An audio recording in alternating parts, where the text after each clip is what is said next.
Ciertamente estos signos son más. Bueno, acá sí les voy a decir lo siguiente, la clave dice 250 mililitros, pero esto es muy relativo. Yo he visto taponamientos con 200 cc. ¿De qué va a depender el taponamiento? De la velocidad de instalación. Si es una instalación muy rápida, el paciente se puede taponar con 250 o con 200 cc. Yo creo que la respuesta va dirigida a que con poco volumen el paciente puede llegar a taponamiento. Muchas veces se den a volúmenes en pacientes renales o en pacientes con cáncer de hasta de 2 litros si el paciente no estuvo taponado. Pero miren, con poco volumen, 250 cc, sí puede llegar a taponamiento. ¿De qué va a depender? De la velocidad de instalación. Y ciertamente en un cuadro traumático la velocidad de instalación es rápida. Continuamos. ¿Y qué le damos a un paciente taponado? ¿Sí? ¿Cuál sería el manejo de un paciente con taponamiento? Esa pregunta no hay, ¿no? Es ecuacionaria. Yo le voy a dar las claves. ¿Ya? Hay que darle diuréticos. ¿Ya? Hay que hidratarlo. Hay que drenarlo.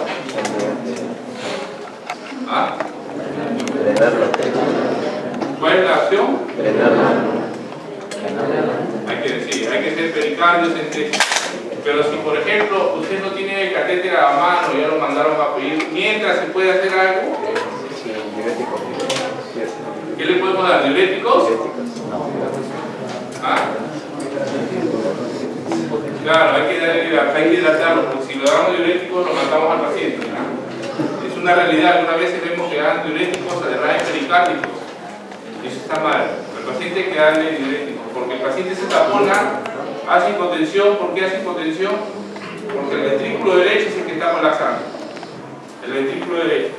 Y ese ventrículo derecho depende de volumen.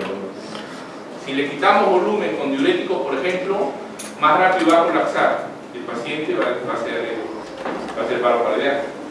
Entonces, en esos casos, mientras viene el catéter para pulsar y drenar, lo que hay que darle es infusión de líquidos.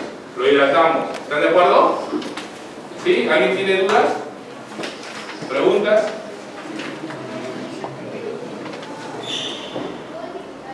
Continuamos. La arritmia con más frecuencia complica el curso de una pericarditis. Ciertamente es la fibrilación auricular. Flutter. No. Usualmente es la fibrilación auricular. ¿Ya? Esa es la clave. Pero lo más frecuente es que un paciente taponado, lo más frecuente es que tenga taquicardia sinusal. Es el signo electrocardiográfico más frecuente, así como en una tromboembolia pulmonar, el signo electrocardiográfico más frecuente es la taquicardia sinusal, igual en una pericarditis aguda, igual en un taponamiento. Es lo más frecuente, Pero si estas opciones le dan a elegir una, la fibrilación auricular. Alguien solamente por fiebre, por una faringitis, puede ser fibrilación auricular. Alguien que tiene una fractura puede ser fibrilación auricular, sin tener un daño cardíaco. ¿Esto por qué? Porque hay una tormenta enérgica y esto va a llegar desde luego hasta el corazón, que ya te quiero conducción. Por eso puede ser fibrilación auricular. Pero si hay un daño estructural, la fibrilación auricular se correlaciona más con dilatación de la aurícula izquierda. Si hay un daño estructural. El flúter atrial se relaciona más con dilatación de la aurícula derecha. Así relacionan flúter, aurícula derecha y fibrilación aurícula izquierda. Si hay daño estructural. Pero, nuevamente les digo, la fibrilación auricular se puede presentar en un daño no cardíaco también. Un cuadro séptico puede originar fibrilación. ¿Cuál de los siguientes tiene más característica del signo de Kuhn-Maur? ¿Recuerdan el signo de Kuhn-Maur? ¿Lo recuerdan? ¿Lo recuerda, doctora?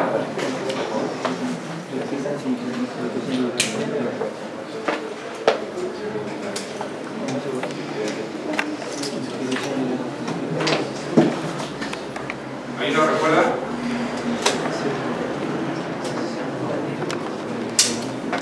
Bueno, nos inspiramos ¿Cómo es la presión intratorácica? ¿Aumenta o disminuye? Está disminuida, ¿no? Por eso logramos inspirar, disminuye. Entonces, ¿qué es lo que va a ocurrir con el retorno venoso? ¿Aumenta o disminuye? Aumenta. Entonces, ¿cómo van a estar las venas? La vena yugular. Acá, la vena yugular. ¿Cómo van a estar? Ojo, la vena no está intratorácica. Colapsa, ¿están de acuerdo? Inspiramos, colapsa la vena. ¿Sí? ¿Todos de acuerdo? Ya. Muy bien, eso es lo normal. Pero cuando hay una pericarditis o hay una afectación cardíaca que limita la relajación, la expansión del ventrículo izquierdo o del ventrículo derecho, que pone un stop que hace que las presiones intracardíacas estén mayores, lo que va a originar es lo siguiente, que nosotros inspiremos y la ingurgitación yugular aparezca. Ese es el síndrome de Paulo. Es más frecuente en qué entidad? En la pericarditis constrictiva. Hay una coraza alrededor del corazón. Entonces, las 4 cavidades del corazón, tanto auriculares como ventriculares, cuando se presenta esta patología, van a tener un stop rápido en el llenado. ¿Sí? Entonces, sus presiones de llenado las va a alcanzar rápidamente a nivel pico. Entonces, el llenado no va a ser posible en ninguna de las cavidades. Si hablamos de cavidades derechas, no se va a poder llenar cavidades derechas, entonces vamos a notar en inspiración una gran inspiración. Son medidas apropiadas en el tratamiento inicial de la pericarditis aguda. Es el que hay que recordar reposo sí, hospitalización en casos concretos, por ejemplo, el paciente con derrame pericárdico importante, incluidos fármacos de aire, desde luego. Si hay derrame pericárdico, comprobarlo con el cardiograma y los anticoagulantes ahí no tienen razón de ser. Esa es la respuesta. ¿Qué respuesta es correcta en relación con el taponamiento? Habitualmente se palpa el latido de Apex. ¿Qué creen? No. La presión venosa yugular está elevada. ¿Qué creen? Levante la mano los que digan no.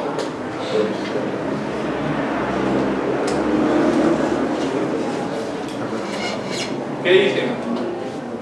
¿Está elevada o está normal? Elevada. La presión venosa central es equivalente a decir la presión de la aurícula derecha. Pero solo la aurícula derecha nada más. Porque presión entre la aurícula derecha y la vena cava y las venas cava, por ejemplo, no hay válvulas. Entonces, si la presión de aurícula derecha está incrementada, la presión en vena cava superior va a estar incrementada, yugular externa también va a estar incrementada. ¿Están de acuerdo? Entonces, presión auricular derecha incrementada, las presiones a este nivel va a estar incrementada. Y si está incrementada a nivel de las venas, la vena yugular externa, entonces esta va a estar extendida, ¿sí? Va a estar dilatada.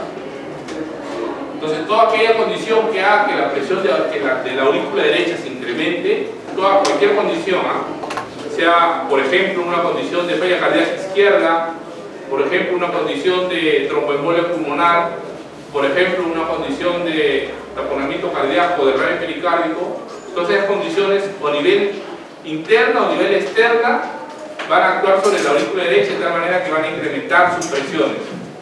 Si se incrementan las presiones, la respuesta clínica va a ser que el paciente va a estar ingurgitado.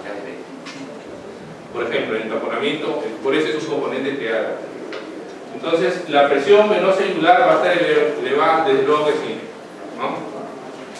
¿Está bien? Esa es la respuesta. ¿Están de acuerdo? ¿No? Estoy yendo muy rápido. ¿Están entendiendo?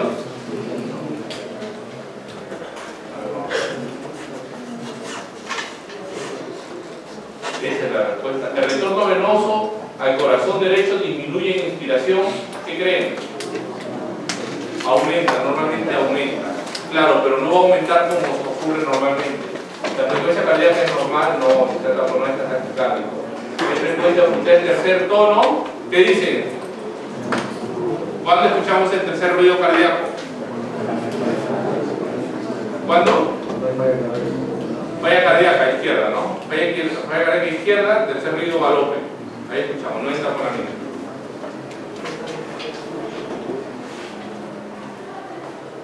La presencia hemopericardio, ya, revisando el nivel de pericardio, para nuestra realidad, primero TB y segundo es neoplasia, metástasis tumoral. Igual como en pleura, ¿no? En pleura también lo mismo, ¿no? TB y NM. ¿Sí? ¿Están de acuerdo? ¿Sí? ¿Ya no habla ya? Sí. Metástasis tumoral. ¿Sí? ¿Está bien, no? No, no hay TV.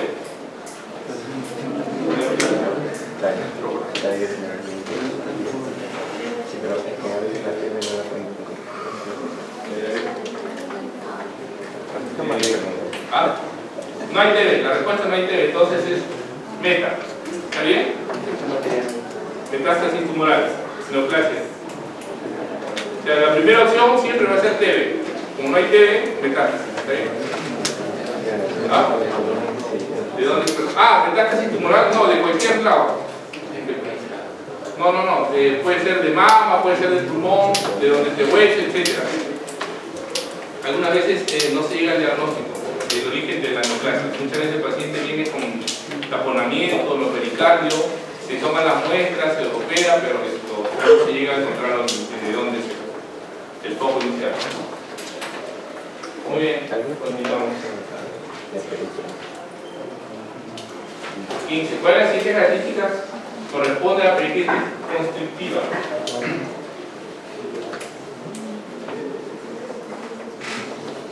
El signo cumulado es positivo. El electrocardiograma, ¿cómo creen que va a ser el voltaje? Bajo. ¿Cuál es la respuesta? Hay un pulso venoso donde se describen cinco ondas, 3 deflexiones positivas y 2 deflexiones negativas, que para cada enfermedad cardíaca o pericárdica va a tener un patrón distinto. Ahí sí creo que no voy a ahondar porque voy a dar información que tal vez no se pueda retener mucho. Pero sí es claro que la pericarditis constrictiva va a dar como el taponamiento, va a dar un electrocardiograma de bajo voltaje y el signo de cumulado es positivo. Todo lo demás. Cuando tengan dudas en cuestionarios y hacer una pregunta con 5 respuestas y una de ellas diga todo lo anterior, la gran mayoría de veces es todo lo anterior. Lo saben, ¿no?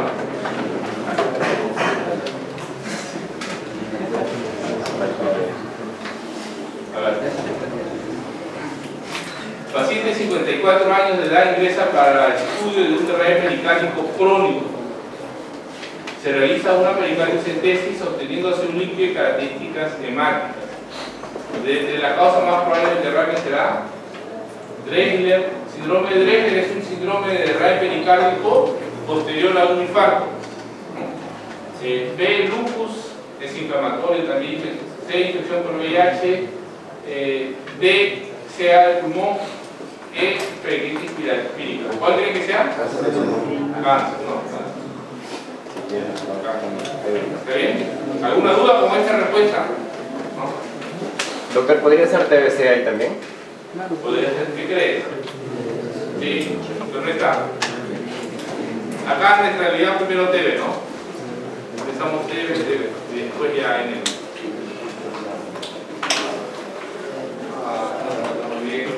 El pericardio, las presiones intrapericárdicas incrementadas, a nivel intracardíaco las presiones van a incrementarse. Entonces el llenado de las cavidades cardíacas va a depender de que las presiones intracardíacas estén disminuidas. Si no están disminuidas no va a haber un buen llenado. Si hablamos de cavidades derechas, no va a haber un buen llenado por el retorno venoso. La consecuencia clínica es que el paciente va a estar insuscitado, ¿sí? Puede ser también edema de miembros inferiores, edema total, puede ser así, va a ser como una clínica de falla cardíaca. Al igual que las cavidades de derechas no pueden tener un llenado adecuado, las cavidades izquierdas tampoco. Y su máxima expresión va a ser el taponamiento, que no se llena mucho, entonces hay un cuadro de shock obstructivo. Entonces el gasto cardíaco, el volumen latido por el ventrículo izquierdo, si el volumen latido del ventrículo derecho está, en este caso, va a estar disminuido, ¿sí? ¿De acuerdo? ¿Cómo creen que va a estar el volumen latido del ventrículo izquierdo? Disminuido también. ¿no? Disminuido. Entonces el paciente, además de ser clínica de falla cardíaca, el paciente va a ser clínica de bajo gasto. Si tiene bajo gasto, el paciente va a tener fatiga, va a tener presiones bajas, va a tener frialdad. Son clínicas que se presentan cuando el derrame pericárdico ya está en niveles de taponamiento. Y las cirrosis que comentamos. El dolor de la pericarditis va a ser un dolor punzante, recuérdenlo bien, punzante, cambia con la postura. Y el cuadro clínico típico de la pericarditis es que el paciente 2 semanas antes, ¿qué es lo que tuvo? Un cuadro viral. Un cuadro viral y el paciente viene con dolor de pecho, se mueve un poco hacia adelante, le duele, le punza el pecho. Le ocultan, ahí sí, en etapas iniciales pueden ocultar ¿qué cosa? El frote. Muy bien, le oculta el frote pericárdico. Le toma un electrocardiograma. El electrocardiograma en etapas iniciales va a tener, no sé si lo recuerdan, pero en trazo, el segmento ST elevado. El segmento ST elevado en pericarditis de manera difusa. El segmento ST elevado también está en el SICA ST elevado. Pero el SICA ST elevado no es difuso, acá es difuso. ¿Ya? Y las características de esa elevación también las hace distinguir. Ya vamos a ver por qué.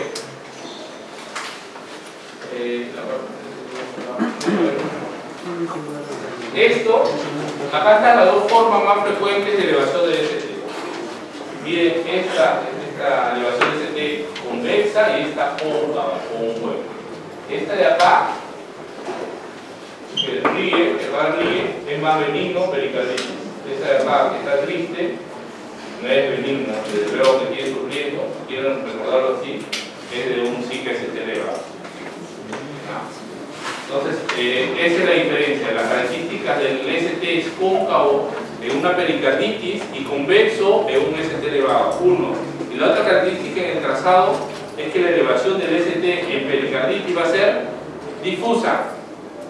Difusa, en 11 derivadas, excepto en ABR, que no va a haber elevación. A ver acá. Esto, por ejemplo, es un trazado de un ST elevado. Miren, 1, en 2 elevado, en ¿dónde más acá? Acá en B1, en B2, en B3, en L está elevado, en AB un poco. Es difuso. Ya ves. 1, 2. Miren la elevación de ST. Está la sonrisa del payaso, ¿no? Acá también. Entonces sí, esto se trata de una pericarditis. Hay otros signos electrocardiográficos que hacen más específica la pericarditis que no viene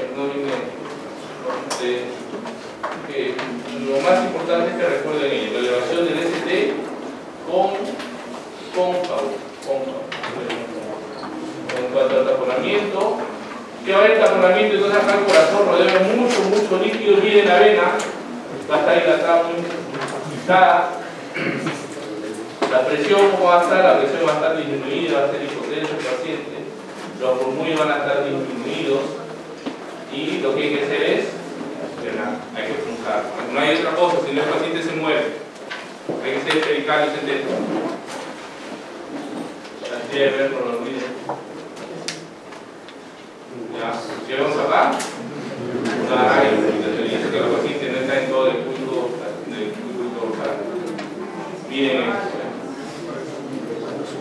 Acá no hablamos, en la placa de tórax no hablamos de cardiomegalia, lo que hablamos siempre es de silueta cardíaca incrementada de tamaño. ¿Por qué eso no es una falla cardíaca? ¿Qué me dice? Olvídese de cualquier caso clínico, ven esa placa, usted no es una falla cardíaca. ¿Por qué? Los pulmones limpios, muy bien, los pulmones limpios, no es tan congestivos, ¿Qué les llama la atención de ese electrocardiograma? Bajo voltaje no se ven, bajo voltaje. Bien por el derrame pericárdico. Esta es una foto de ecocardiograma. No sé si han visto ecografía, pero hacia arriba están las cavidades ventriculares y hacia abajo las cavidades auriculares. Este es el ventrículo izquierdo y el ventrículo derecho. Acá está bien, está colapsado. Esto es lo que ocurre. ¿Y cómo creen que va a estar el paciente clínicamente? ¿Cómo va a estar? Va a estar incomunicado, pero ¿qué otra cosa más va a tener? ¿Qué más va a tener? Incurgitado, ¿y qué más? Está colapsando el ventrículo derecho. Va a tener hipotensión, va a estar impotente, el paciente va a estar chocado. Porque si el volumen latido acá está muy reducido, es casi nada, ¿cómo va a ser el volumen del ventrículo izquierdo? También va a estar muy reducido. El paciente va a tener un shock obstructivo. Aquí me dice por qué las cavidades derechas son las que colapsan, miren, ventrículo y aurícula, y no las cavidades izquierdas.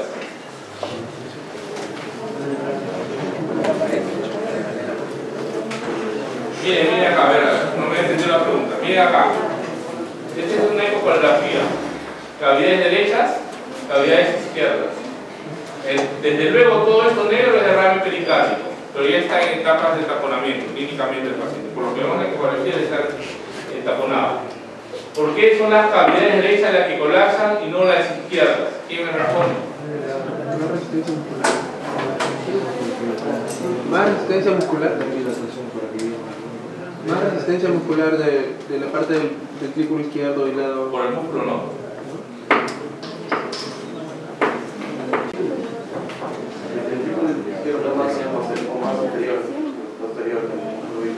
Mira, acá también al costado del ventrículo izquierdo también hay bastante.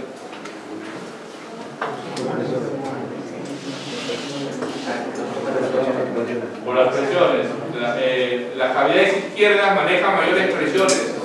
Entonces sus presiones intracavitarias van a ser mayores, van a hacer más resistencia a las presiones extrínsecas. Estas no, estas manejan menos presiones, entonces no van a hacer mucha resistencia a la compresión externa del terreno. ¿Lo entendieron? ¿Sí? Es lógico, ¿no? Por eso el colapso de cavidad derecha, por eso está incomunicado. Y ahora otra cosa, miren la aurícula derecha. Con esto explicamos por qué tiene hipotensión. ¿Sí lo entendieron, no?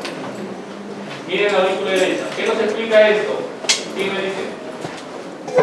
La incurgitación, muy bien. Por eso el paciente está incurgitado. Porque hay una compresión externa tal que hace que la presión dentro de la aurícula derecha como esté muy aumentada. Entonces las presiones a nivel de venas cavas y de tubular externa van a estar muy incrementadas y eso se va a expresar con incurgitación. ¿Están de acuerdo? ¿Sí? ¿Preguntas? Ella se está durmiendo la doctora. Ven, siéntese acá, doctora.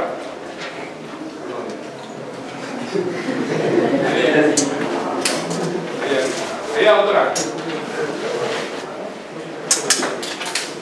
Se gustaba de usted, la doctora.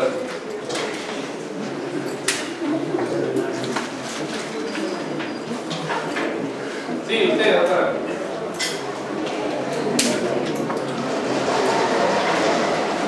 Tiene examen, pero no. ¿Quieres estar acá? ¿Ah? ¿Y acá entonces? ¿No? ¿No vas a dormir? Ya, continuamos entonces. Entonces no se olviden siempre de un paciente con hipotensión, mirarle el cuello. Nos da mucha información valiosa. Bueno, ahora se está dejando de lado esta práctica. Aquí está. ¿Qué hacemos entonces? ¿Qué es lo que tuvo el paciente? ¿Qué tuvo el paciente? ¿Derrame pericárdico? Pericarditis. No, taponamiento, drenaje, taponamiento, pericarditis, aspirina. Se está drenando, ¿no? Ahí vamos a ver la pericarditis constructiva. Acá vemos una coraza alrededor del corazón. Probablemente haya calcio, una coraza de calcio que va a impedir de que este se relaje bien. Sobre todo, ¿qué cavidades? Las cavidades derechas. Cavidades izquierdas también, pero particularmente las cavidades derechas. Entonces, las presiones en fin de diástole de las 4 cavidades se igualan. ¿Por qué? Por esta pericarditis constrictiva.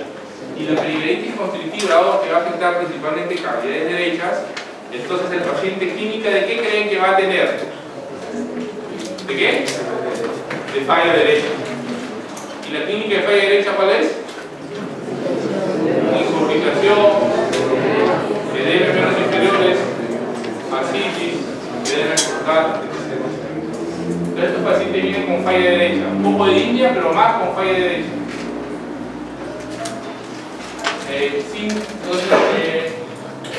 Síntomas de congestión venosa sistémica, edema, intoxicación, etc. Depresión venosa de elevación de la presión capilar pulmonar, por eso el paciente va a tener disnea. Y el volumen de stroke, gasto cardíaco, también va a estar disminuido. Si el volumen latido a nivel derecho, a nivel de la válvula pulmonar, está disminuido, el volumen latido a nivel de la válvula aórtica también va a estar disminuido. El gasto también. Entonces, pues no se ve muy bien, pero la paciente acá está en basal, no se ve surgitada, pero la paciente comienza a respirar, a inspirar. Y miren, se va notando, inspira todo, no sé si lo ven desde atrás, pero inspira más. ¿Qué signo es este? Signo de pulmón, no se olviden. El electro que le llama la atención, dos cosas acá. Bajo voltaje y ¿qué más hay? ¿Qué? ¿Alguien dijo algo por ahí? ¿Quién habló? Habla con la boca cerrada y dijo tirar. Sí, taquicardia sinusal. Taquicardia sinusal, acá hay taquicardia sinusal y complejo de bajo voltaje. A ver, ¿quién me dice cuál es el hallazgo acá importante para decir pericarditis constrictiva? Si es que lo hay. ¿Ah?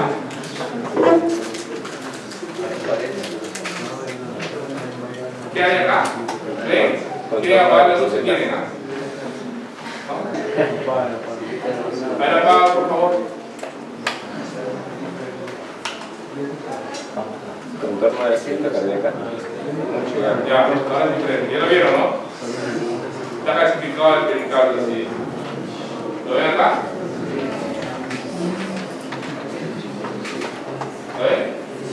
¿Qué es lo que todo el paciente probablemente te debe hacer? Y miren acá, tiene pericardio, por eso, ¿ah? Hay que hacer la ley córtica, que hay que retirar pericardio, quitar pericardio, de muy bien. Pasamos con otro tema, embolia pulmonar. Está grabando. Está grabando.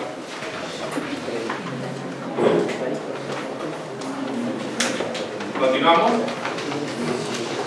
Sí, continuamos, descansamos. Ya, a ver, vamos a preguntar el siguiente. La embolia pulmonar. La embolia pulmonar es un cuadro en el cual hay una poscarga incrementada súbitamente para las cavidades derechas. Y esta poscarga está dada por un efecto de un trombo que migró usualmente desde miembros inferiores, desde el sistema venoso profundo. Llámese vena poplitea, venas pulmonares. Migró, se desprendió de miembros inferiores y migró por vena cava inferior, aurícula derecha, ventrículo derecho, arteria pulmonar y arterias pulmonares principales, o hasta donde desbordar. Desde luego, si el trombo es grande y justo se enclava a nivel del tronco de la pulmonar, probablemente el paciente ya no lo estemos contando, ¿no? Claro, y si los trombos son menores, de menor proporción, entonces el cuadro clínico que presente probablemente no sea tan severo. Entonces, el cuadro clínico va a depender de qué cosa, de las dimensiones del trombo.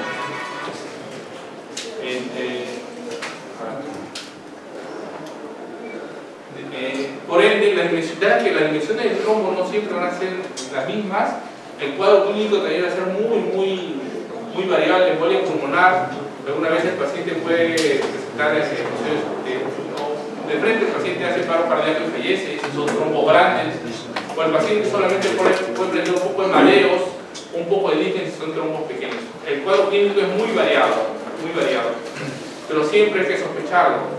Hay que sospechar que el cuadro clínico principal, el cuadro clínico típico de la embolia pulmonar, como les he comentado a los alumnos con quienes hemos estado, es que es una paciente, mujer, viene de un viaje, viene de Piura, se baja del bus y le da un evento sincopal. No sé si lo han escuchado en la vida real eso. O se murió cuando se bajó del bus. Y eso es muy probable que haya sido un cuadro de tromboembolia pulmonar. Algunas veces no se muere, algunas veces, como el red de transporte está por acá cerca, por Bravo, algunas veces van al policlínico Bravo aún con vida y la reaniman y a veces salen, y se confirma que es una tromboembolia pulmonar. Nuevamente les digo, el grado de severidad va a ser de acuerdo a las dimensiones del trombo. Vale. ¿Perdón? Sí, ¿por qué crees?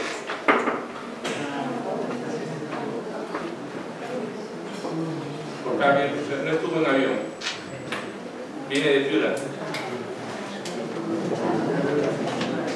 Cuando uno está sentado por mucho tiempo, ¿qué es lo que puede estar ocurriendo a nivel de las venas de miembros inferiores? Y la éxtasis es un componente de la actividad de quién. Entonces, éxtasis provoca ¿qué? Trombo. Entonces, la paciente se para. Tira. Muy bien. Entonces, vamos a la pregunta 17. En el embolismo pulmonar, ¿cuáles de las manifestaciones no se presentan? Sí, puede haber dolor de pecho, sí, el dolor de pecho va a ser un dolor pleurítico. Puede haber cianosis, sí, si el trombo es muy grande, se enclava en el tronco pulmonar, el paciente donde está con vida va a estar cianosis, va a estar desaturando. Es una característica de tromboembolia pulmonar, el paciente desatura. A pesar de que le da oxígeno en ventolina o máscara de reservorio, el paciente sigue saturando. Es que no es un problema de la ventilación, es un problema de la perfusión. Por eso, a pesar de que le des oxígeno, no va a mejorar. La ventilación está buena. Es un problema de perfusión. ¿Están de acuerdo? Bueno, va a haber dolor torácico, sí, dolor pleurítico, puede haber cianosis, disnea, desde luego que va a haber disnea. El paciente satura, el problema es la perfusión. El paciente va a ser el signo electrocardíaco más frecuente en la tromboembolia pulmonar es taquicardia sinusal. Y el paciente de luego también puede activarse reflejos. Sí, de luego la radicalia no. La tromboembolia pulmonar sumativa, el cuadro que involucra dolor pleurítico, taquinia y PA disminuida. No es específico, ¿no? Tiene que haber una respuesta específica, ¿no? Una serie de respuesta específica. La serie de hipotensión no nada importante, con función mayor de 50, ya estamos hablando de más. Tiene condensación pulmonar, ¿no? 30, 40, esto sí grave, ¿no? Esto es para un poco memorizarlo. Indique lo correcto con respecto al tema. Edad avanzada es un factor de riesgo. A ver, los casos clínicos de tromboembolia pulmonar, los que han escuchado, o sea, en clases o en la vida real, son de jóvenes o de señoras gorditas. Mayores, ¿no? Mayores. Entonces yo creo que si es una edad avanzada es un factor de riesgo. La hipertensión es una manifestación frecuente, no se presenta ahí. El programa siempre es positivo, no siempre. La prueba que define el campo pulmonar campo. Vamos a ver si paciente, los casos que son la pregunta más importante yo considero que son los casos clínicos, que es lo que van a encontrar ustedes en la vida real. A ver, silencio, paciente de 34 años, puérpera de una semana post-cesárea que presenta súbitamente dolor de pecho y disnea con el pulso hemostoico. La presión 12,7, frecuencia cardíaca de 110, respiratoria de 30, movimiento vesicular base en ambos, no sibilantes, la placa de todas dentro, límites normales. pH 7.46, PO2 65, hipoxémico, PSO2 24, HCO3 22 milímetros. Taquicardia sinusal, no de nivel del ST recto sin alteraciones, hemograma dentro de límites normales. Luego iniciar oxígeno, lo inmediato siguiente sería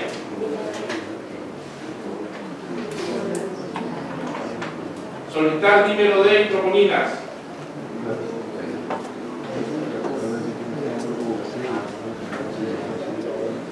Iniciar antipoblación con heparina. Pulso de corticoides, no. Aspirina, nitratos, analgesias, no pensamos que sea un Zika. ¿Están de acuerdo? TAC helicoidal. Solicitar dímero D y troponina D. Iniciar anticoagulación con heparina. El dímero D, les voy a hablar algo acerca de eso. El dímero D es un examen útil, pero para pacientes de bajo riesgo. De bajo riesgo. Pacientes fuertes, pacientes de alto riesgo. Pacientes de bajo riesgo. Ejemplo, paciente de varón de 20 años que viene con dolor de pecho. El clínico dice puede ser TED. Es un paciente de alto riesgo o de bajo riesgo. Ya, a este paciente hazle un dímero D. Si el dímero D te sale negativo, no es TED. ¿Me entendieron?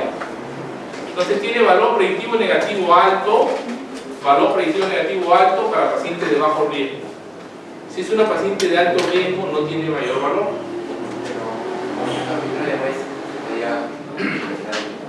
Sí, también. Ahí ves probabilidades. Pero puntualmente en la clave que solicitar dímero D. El dímero D. Por ejemplo, paciente 60 años, obesa, diabética, inmovilizada, viene con un cuadro clínico de dolor de pecho súbito con hipotensión, sudoración y desaturando. Ya le toman un electro, no hay un infarto. Pero le toman un dímero D y este dímero D sale negativo. ¿Descarta la enfermedad del dímero D? No lo descarta. Es que la paciente es de alto riesgo. Entonces el dímero de la utilidad es cuando es un paciente de alto riesgo. ¿Y para qué me es útil en este paciente de alto riesgo? Perdón, de bajo riesgo. ¿Para qué me es útil en este paciente de bajo riesgo?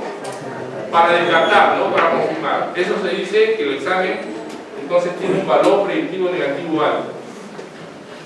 Bajo riesgo, bajo riesgo. Entonces los pacientes hospitalizados, ¿ustedes creen que sean de bajo riesgo? Es útil entonces pedir un dímero D en el hospital. A veces es una actitud compulsiva de cómo está el dímero D. No. Las troponinas sí, las troponinas me hablan de daño cardíaco. ¿Sí? ¿Está bien? ¿Preguntas? No. Muy bien. Anticoagulamos con heparina. El examen, el gol estándar para una tromboembolia pulmonar es el angiotema. En la angiografía pulmonar, que puede ser de manera no invasiva o invasiva. Cada vez con mayor frecuencia se usa de manera no invasiva el angiotema. A ver, 37 años en tratamiento con anticonceptivos orales. Ya. Mira, esta paciente ya no es de bajo riesgo. Anticonceptivos orales. Acude a urgencias por disnea. A la exploración se detecta un muy vesicular disminuido en base emitora derecho. Temperatura está febril. El electro, taquicardia sinusal, ataque de tórax, derrame pleural derecho sin condensaciones parenclimatosas. La toracocentesis demuestra el líquido cero hemorrágico con pH 7.33, proteínas 3.6, glucosa 78, la deshidrogenasa, índice negativo, no estéril, gran tampoco negativo, también negativo. A negativos, A de 7. Probablemente la paciente requerirá macrólidos, heparina sódica, macrólidos pensando que sea un cuadro infeccioso.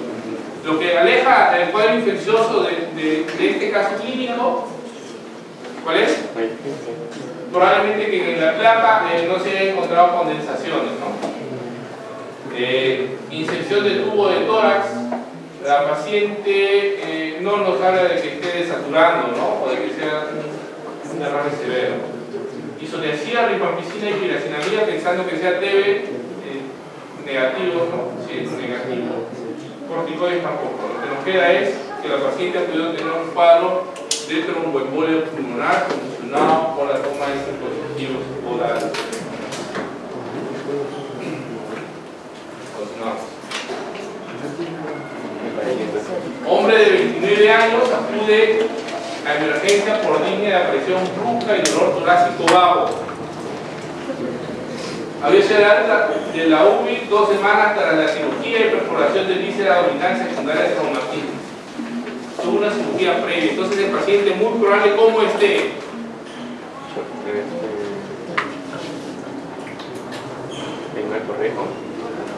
En reposo, muy bien. ¿Eso qué quiere decir? En móvil.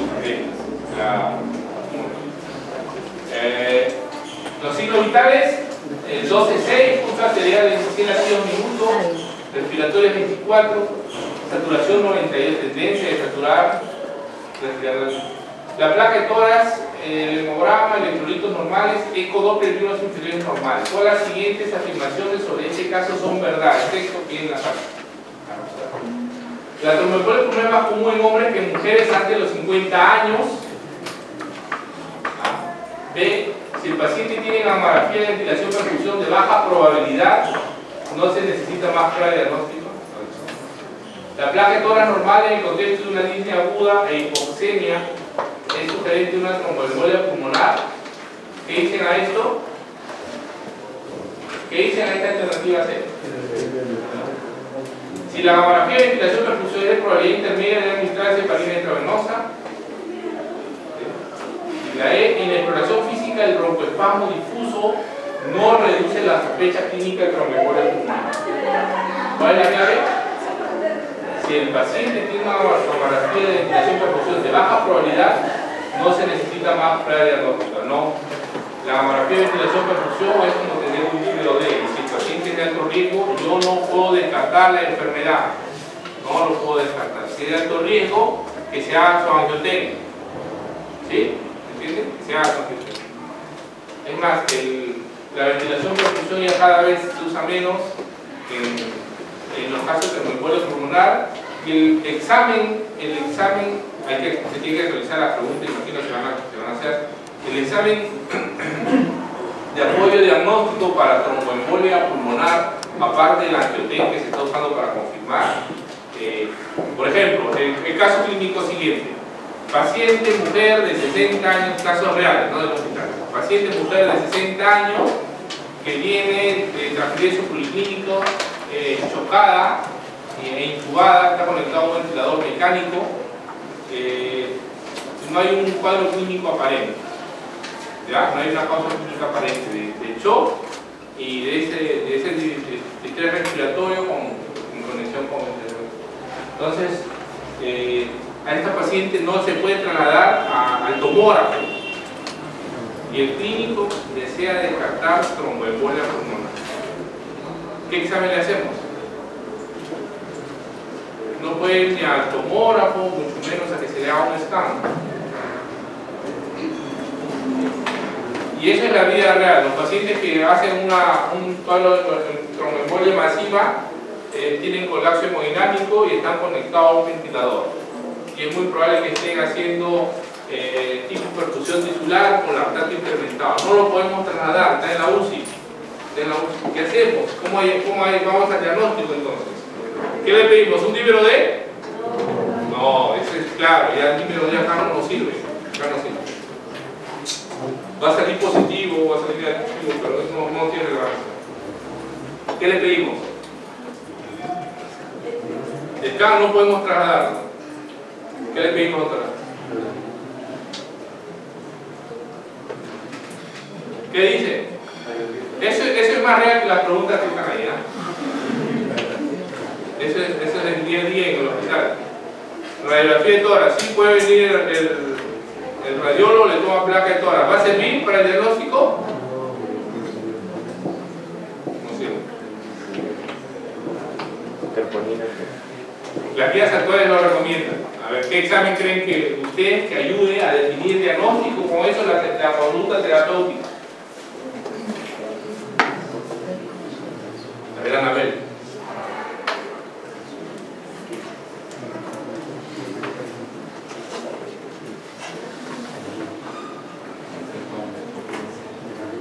A ver, ¿dónde están los maníacos?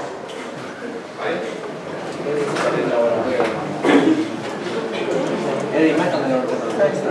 A ver, ¿qué me dice? ¿Perdón? Ecocardiografía. ¿Para qué te doy una ecocardiografía acá?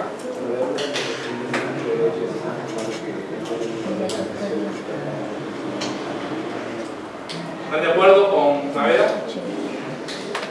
¿Están de acuerdo? ¿No? ¿No está de acuerdo tu compañero? ¿Qué examen le pedirías?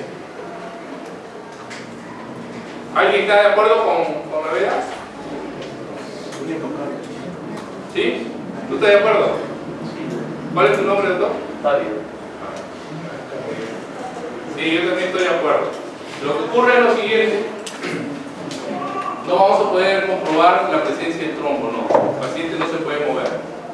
Si el cuadro clínico es agudo y el paciente está chocado, ¿por qué está chocado una tromboembolia pulmonar? Porque hace falla cardíaca derecha. Súbita, aguda, severa.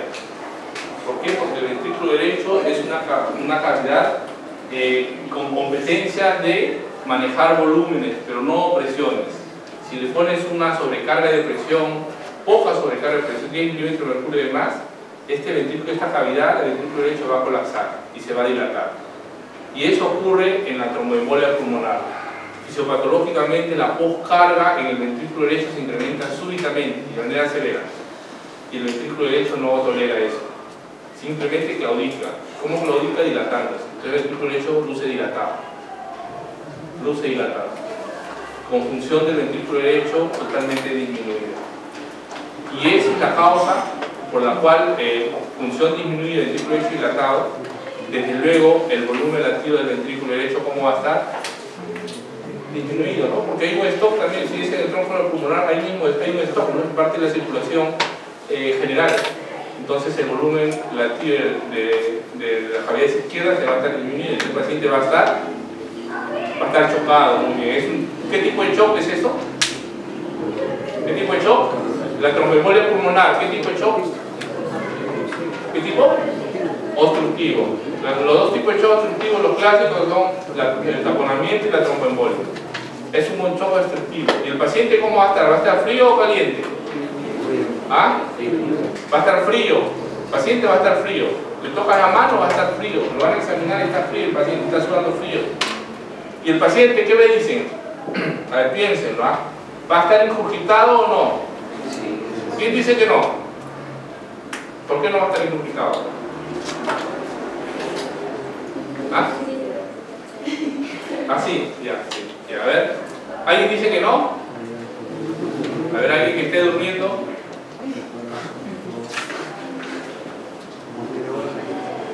¿Quién dice que sí? Levante la mano. Los que estén seguros, levante la mano. Levante la mano arriba, arriba, arriba. A ver cuántos están seguros. Diga arriba, venga arriba. A ver, vamos a analizar. Está el trombo en el tronco de la pulmonar, ¿están de acuerdo? De la arteria pulmonar. El ventrículo derecho va a estar dilatado, ¿están de acuerdo? La cámara previa es la aurícula derecha. ¿Cómo va a estar la aurícula derecha? ¿Sus presiones cómo van a estar? ¿Normales? Aumentadas. ¿Va a haber incurgitación yugular en el paciente con tromboembolia pulmonar masiva? Sí. Tiene que haber.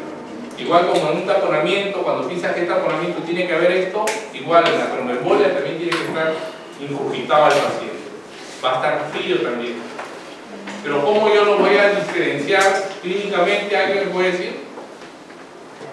Una tromboembolia, ya, en casos reales, un paciente de 50 años encontrado por los bomberos en la calle, lo lleva a shock trauma, lo reanima, lo intuba, el paciente está conectado a un ventilador mecánico, está con droga porque está chocado con distrés respiratorio agudo. Le miden la presión, el paciente está chocado, está en 8,5. Está bien incurgitado. ¿Están de acuerdo? Está bien incurgitado. ¿Cómo yo sé si el paciente está frío? ¿Ya? Está incurgitado, está frío. No hay congestión pulmonar. ¿Cómo yo sé si el paciente está taponado o es una embolia? Muy bien, doctor. Los ruidos cardíacos están disminuidos en un taponamiento. Una embolia no. Una embolia no. Bueno, y se hacen los exámenes restrictivos y ahí se llega al diagnóstico. Entonces la ecocardiografía, ese es el rol de la ecocardiografía. Por eso cada vez se usa más en la SUS y la ecocardiografía para confirmar que el paciente tenga tromboembolia. ¿Y cuál es la utilidad de ello? De que el paciente hemodinámicamente inestable, con distrés respiratorio conectado al ventilador, se ve que tiene un ventrículo derecho dilatado, este paciente decimos es muy probable, no estamos viendo el trombo, es muy probable que esto sea una tromboembolia pulmonar. La utilidad es de que eso nos hace hacerlo, nos conduce a la estrategia terapéutica que es trombolizar. Ese trombo hay que romperlo de manera farmacológica.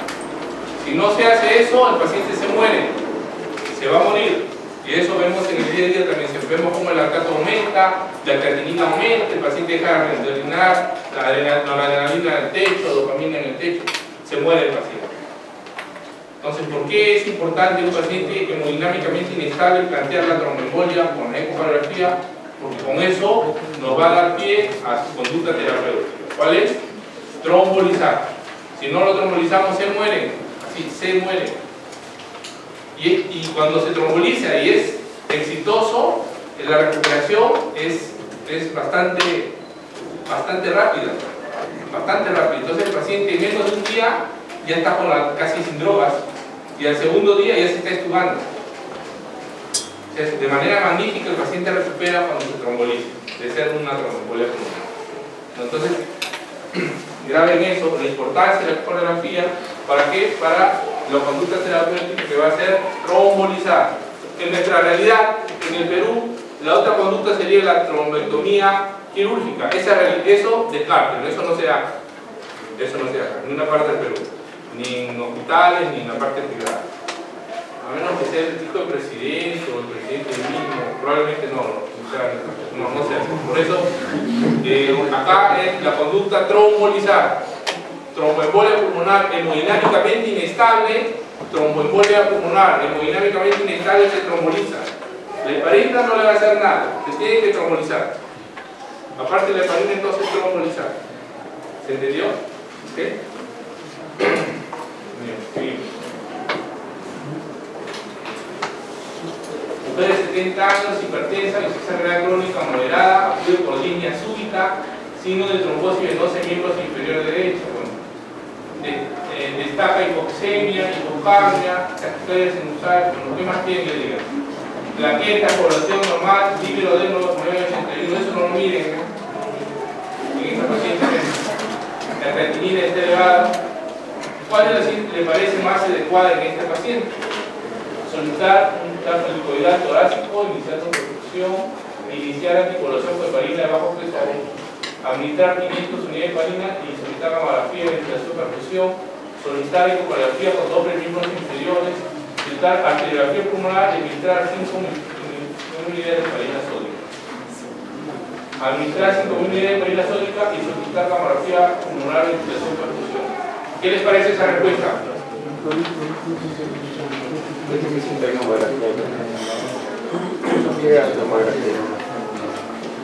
¿Todos están de acuerdo? ¿Quién no está de acuerdo? Levante la mano. ¿Qué ustedes hubieran colocado?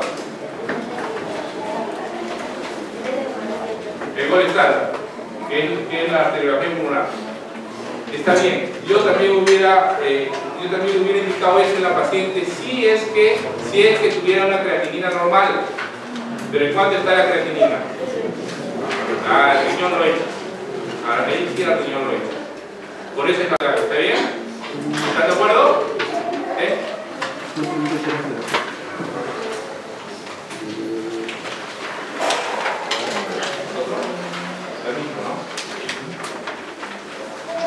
Mujer gestante 4 meses con trombosis venosa profunda y embolismo pulmonar.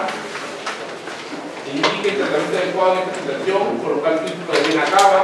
El filtro de vena cava es un dispositivo intravascular venoso a manera de paraguas que se ancla en la vena cava inferior, tal cual un colador, de tal manera que si hay un trombo migrando desde miembros inferiores hacia el tórax, se va a frenar ese nivel. ¿Sí? Ese es el rol del filtro de vena cava inferior.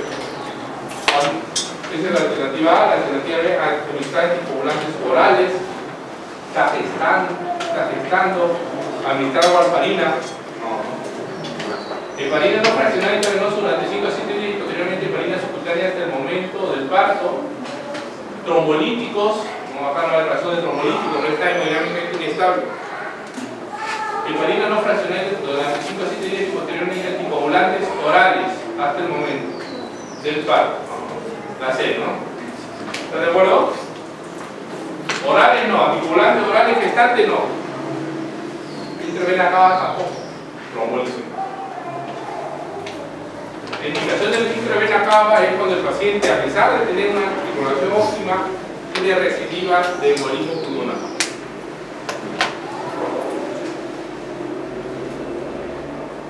Eh, 25. La consecuencia hemodinámica primaria del tromboembolia pulmonar es falla cardíaca izquierda, falla cardíaca derecha, pérdida de capacidad vascular, incremento de intensidad pulmonar. ¿Cuál es la clave? La B. ¿La cual?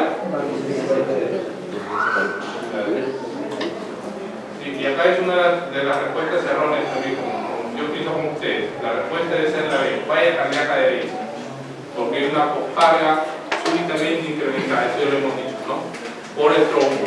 Y el ventrículo derecho no soporta presiones adicionales, entonces claudica, se dilata. No tiene nada que ver capacidad muscular o intensidad vascular en esta pregunta. El embolismo pulmonar puede descartarse en presencia de cuál de los siguientes exámenes normales: placa de tórax, electro, escáner de perfusión, TAP, imágenes de resonancia. ¿Qué dicen ustedes? El tema del TAP es que es un examen que lo que indicamos es angiotécnico, no el TAP. Porque si le tomamos un TAP de tórax, ahí muy probable, si hay trombos no lo veamos. Tiene que ser con angiografía. Y la clave que se acerca más sería el escáner de perfusión pulmonar. Que si fuera una angiotomografía pulmonar, de arterias pulmonares, esa sería la respuesta. ¿Sí? Pero ahora no tenemos que atrás, tenemos escáner de perfusión pulmonar. Sí, ciertamente son preguntas que deben de actualizarse. Bueno, continuamos. Embolismo pulmonar, falla cardíaca, ya lo hemos tratado. Bueno, acá lo que llama la atención, apaguen la luz, a ver, nuevamente, por favor. Todo. Bueno, no se nota muy bien, pero acá hay mayor hiperemia, oligüemia en relación a este campo. ¿Qué le llama la atención acá? Taquicardia sinusal. Hay un patrón, bueno, el signo electrocardiográfico más frecuente de la tromboembolia es, ¿cuál es? Taquicardia sinusal, es lo más frecuente. Y lo que nos ayuda no es patronomónico, pero es muy específico para tromboembolia pulmonar, es el patrón S1Q3T3. ¿Qué quiere decir eso? Los números hablan de las derivadas. S en 1, derivada 1, RS, esta es la onda S, la dispersión negativa, la de Q3T3, la derivada 3, la onda Q, miren acá, Q3, y la onda T negativa es 3. A ese se refiere como S1, Q3T3, y este es el resultado de un cambio de eje, el cambio de eje hacia la derecha, el ventrículo derecho se hace más grande.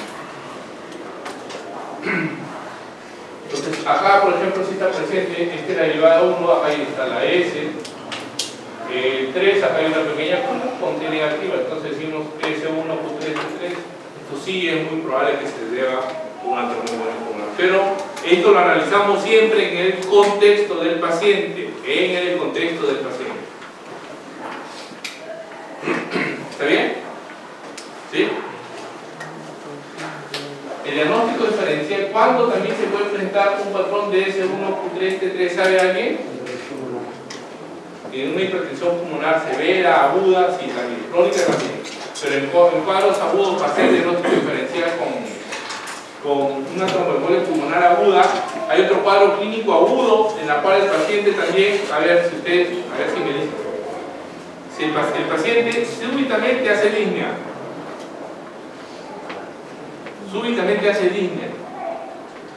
llega al hospital desaturado con estrés respiratorio, se intuba el paciente. ¿Ya? Y en el electro sale esto. El paciente tiene 30 años, no tiene factor de riesgo cardiovascular, no hubo dolor de pecho, fue disnea súbita. dice? ¿Alguien tiene en mente un cuadro clínico? Un neumotórax. Muy bien, un neumotórax. Un neumotórax, atención, sí. Muy bien, doctor. Muy bien. Un neumotórax, da lo mismo. Igual, las resistencias pulmonares se incrementan y, como ya saben, el ventrículo derecho no puede trabajar con resistencias incrementadas. Claudica. Y ese es el patrón clínico. Igual, si dilata el ventrículo derecho, cambio el eje, por eso debe ser. Miren acá, en la ecocardiografía, lo que les comentaba. En la ecocardiografía, miren, les decía que estas son las cavidades derechas y estas las izquierdas. ¿Qué les llama la atención?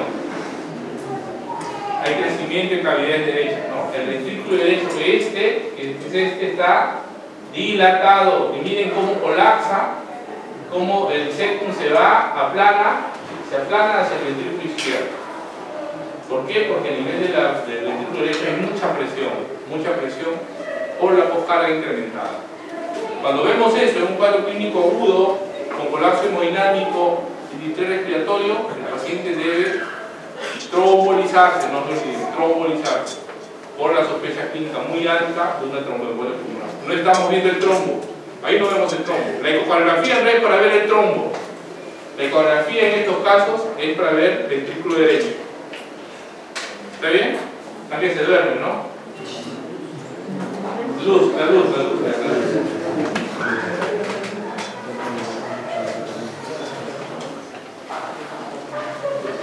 Allá.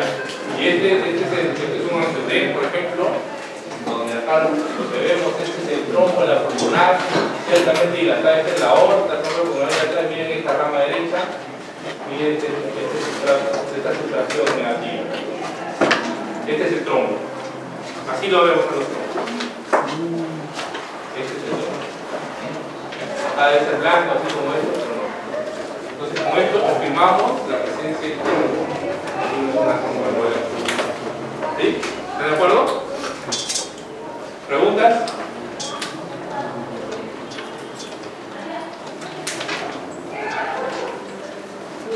A ver, vamos a tratar de interpretar esto.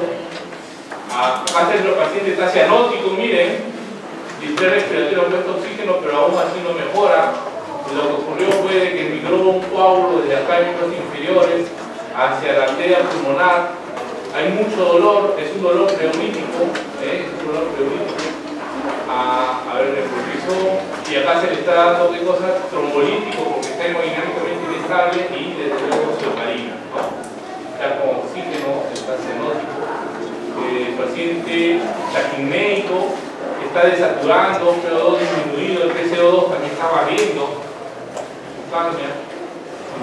taquicárdico, está con hemoptisis, miren su pañuelo, y le toman su gasometría, lo que confirmó, ¿no? Que el PCO2 está disminuido, el PO2 disminuido y el pH incrementado. Incrementado porque el paciente está haciendo una acidosis metabólica y el lactato se está incrementando. ¿Por qué el lactato se incrementa? ¿Cómo está el paciente entonces? ¿Cómo está el paciente? Si el lactato se incrementó. Ya sé que está acidótico, pero ¿por qué el lactato se incrementó? ¿Por qué el lactato se incrementó?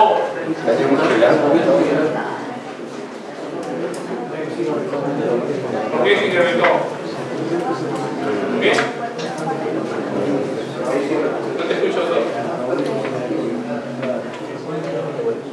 Ya, pero ¿por qué está haciendo respiración aeróbica? ¿Por qué está haciendo? ¿Cómo se llama? Por el shock. El lactato acá principalmente se está incrementado porque el paciente está chocado. Está chocado. Ya hemos hablado por qué está chocado. ¿Qué tipo de shock es? Obstructivo. ¿Cómo está la piel del paciente? Fría, la piel está. Ya. Muy bien. 4:30.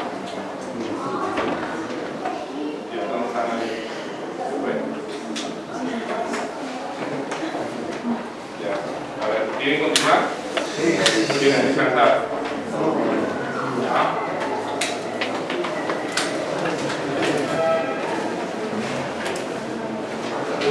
Hemos llegado a la mitad.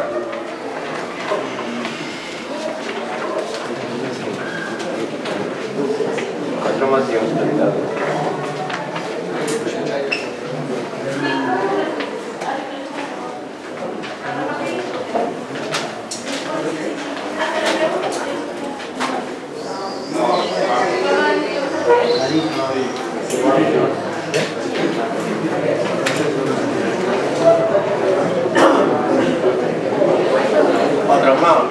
Angelito. Está tomando la evidencia, ¿no?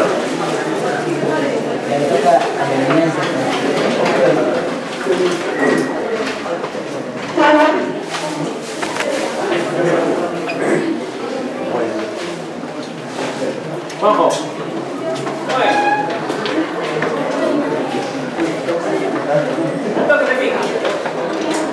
Sí, no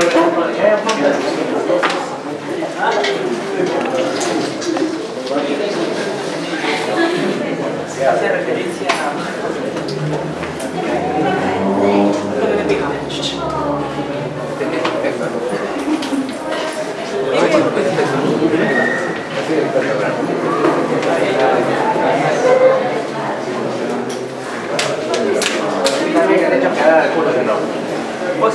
Estudiarlo de acá.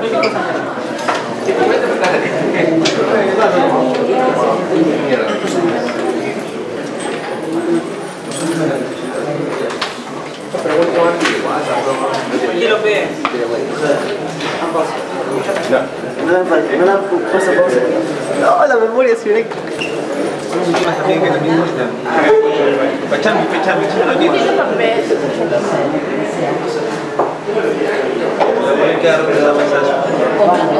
Yo tampoco, vamos a callar. Pero el problema es que falta todavía. ¿Qué cosa? Vamos a callar.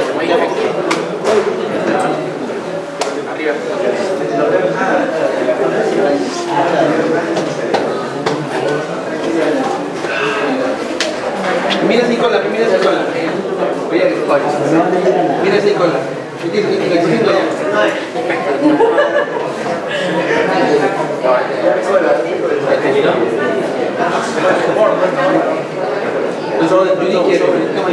Está combinado ya. ¿No? No, Martín, no es malo. Está combinado ya. Pero tú tienes tus dos hígados, no pasa nada. Listo, hígado. Dice que vamos a avanzar.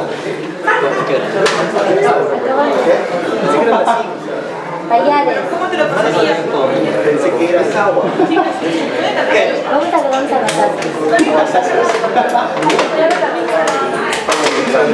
Vamos pues también a que bailar. ¿Qué está haciendo? Que cuando se agarra las asas.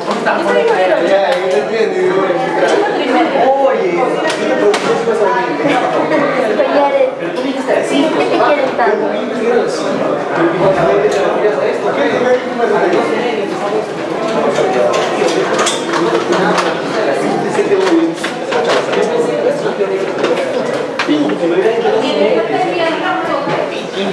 Habla.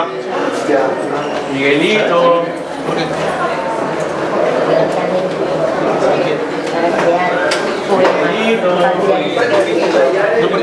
¿No fue que perdió su presentación? No, pero es que Él no fue con su presentación. Miguelito.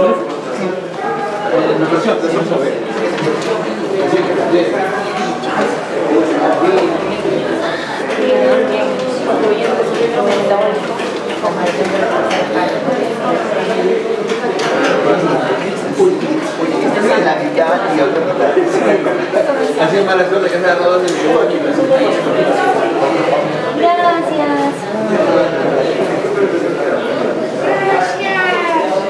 Ahorita no puedes ganar, vas a ganar al Argentina. Ya le ganó a tu Pepito, ahora le va a ganar a tu Argentina. Nunca le va a ganar a nadie. ¿Cómo? Deja que tenga enamorado de ya no va a poder.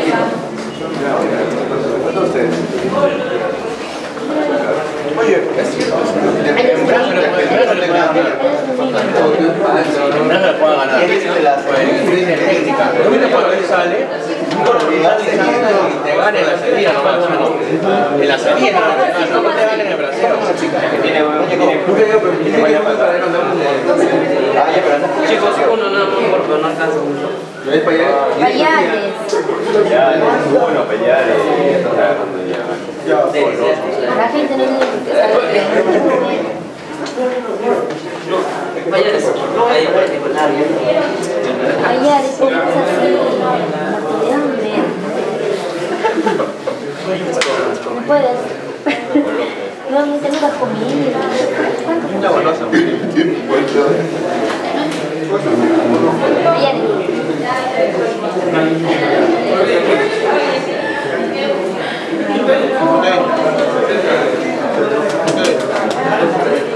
Ah, que guarde, pero mis campeones.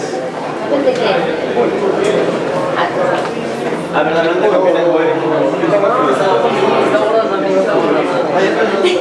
¿Nuestra copa?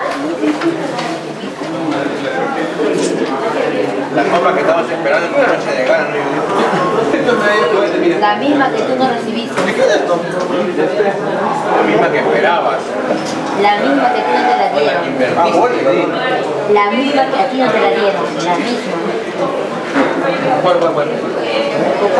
La que yo esperaba en mi noche de gala era la misma que él estaba esperando en la Yo no plataforma. recibí mi noche de gala, Igual no les enseñé yo un borrachado. Ah, por eso te sentiste. 2:30. 2:30. Fue como que... No me acuerdo. Yo no llegué que... Señorita Chicago, veo una vez que me acuerdo. Lili, ¿cómo estás en la Chicago? No estaba tanto como tú. Ah, tú también terminaste. O todo el mundo acabó mal, o yo acabó mal la noche. O tú me tuviste que pegar a mí, güey. Tú me tuviste que pegar a mí, güey. Pero yo te vi bailando como que estaba pasando. ¿Quién crees que te llevó a dormir acá, güey? Ah, Denis, ¿cómo es tu vida ese día? Terminé tranquilo, estaba bailando, me lo llevé para acá porque estaba muerto. No, ¿quién me mandó? El puro. El puro me quemó todo así, pero así. Lo único que ahí en el zipa, lo tiró en el piso, ahí en el zipa. Con el puy. Con el cuyo al costado. En serio, no, y no es la noche de gala. ¿Cómo? Cualquiera lo hace con el gala. ¿Cómo te voy a decir que no Yo te dije que lo voy a echar, no viene un espacio. Estoy viendo que te quieres investigar. ¿Quién ha dicho? ¿Quién ha dicho? La mala lengua. Yo no he ido, Respeta mi talento, dice, respeta mi talento. Denis, ¿cómo es tu vida ese día que no me conocí? No, normal, yo estaba tranquilo. Pero fui a llegar, no. ¿Cuándo? El día de noche. Antes que le Se fue a comprar su peluche. Me va a comprar su peluche para hacer la versión que hice del peluche. Maya, no, se fue a comprar su peluche gigante y se fue a poner a comprar la aplicación.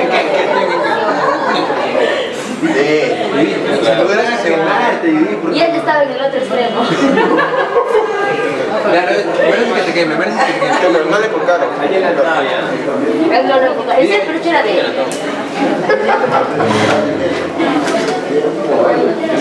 ¿Quieres que la queme, no?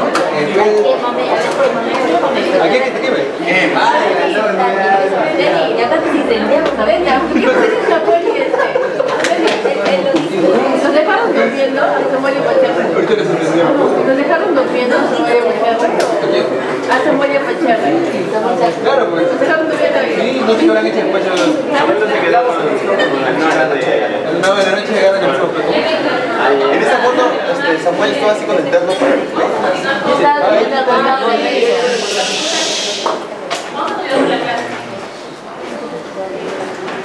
Ya, a ver, vamos a avanzar porque creo que estamos atrasados.